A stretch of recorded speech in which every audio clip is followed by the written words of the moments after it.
Thank you, Madam Chair. Today, our committee continues its efforts to ensure that all Americans have access to health care, whether they live in one of the 50 states or one of the 5 territories.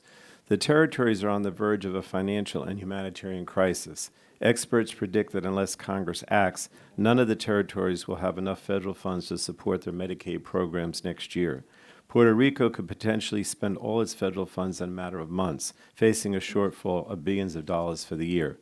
And it's no secret how we got here. For years, the territories have been operating their Medicaid programs under federal funding caps that haven't kept up with the needs of the people who live there.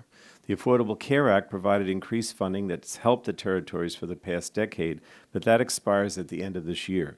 Natural disasters in the territories have also put increased strain on their Medicaid programs that required Congress to provide additional support to ensure people didn't lose access to care. Medicaid in the territories doesn't operate like it does in the states. Each territory only receives a certain amount of federal funds that's supposed to last them the whole year. It's essentially a block grant. In the states, increases in state Medicaid spending are matched with an increase in federal Medicaid funding. And this means that in times of economic downturn or in the period following a natural disaster, when state Medicaid spending increases, the state receives an automatic increase in federal Medicaid dollars. But that's not how it works for the territories. Once they spend their annual allotment, they have to pay for their Medicaid costs using local funds. And this outdated system forces the territories to pay a substantial amount out of their own pockets to ensure the people there have access to health care. It's also a stark reminder of why block grants for Medicaid simply don't work. The federal funding shortfall means most of the territories aren't able to provide the full range of benefits that state Medicaid programs are required to cover. Payments to doctors and hospitals are so low that providers are leaving the islands for the states. While Congress has provided some time-limited increases to the territories' Medicaid funding, we need a longer-term solution.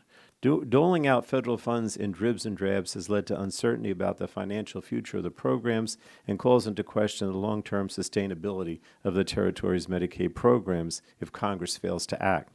And that's why we're here today, to discuss the Medicaid cliff facing the territories and what we can do to avert a catastrophe. As we'll hear today, without additional funds, hundreds of thousands of people in the territories could lose their health care coverage. Some territories have said they would have to stop covering prescription drugs, dental care, durable medical equipment, and community health centers. And others have said they expect to lose even more providers. And none of this really has to happen. We can all see the cliff coming, but if we work together, we can stop the territories from going off it. We can ensure that they can continue to provide care to the people who need it the most. We can stop the flight of doctors and providers from the islands, and we can provide the certainty and sustainability that the territories deserve. Several members recently introduced legislation that would provide Puerto Rico with both the amount of federal funds requested by the governor and establish a path to help transition its Medicaid program to a full state-like program. And this would provide sufficient funds to Puerto Rico to ensure its people receive the health care services they need. And I want to thank the members for their hard work on this bill, especially Representative Soto, who's on our committee.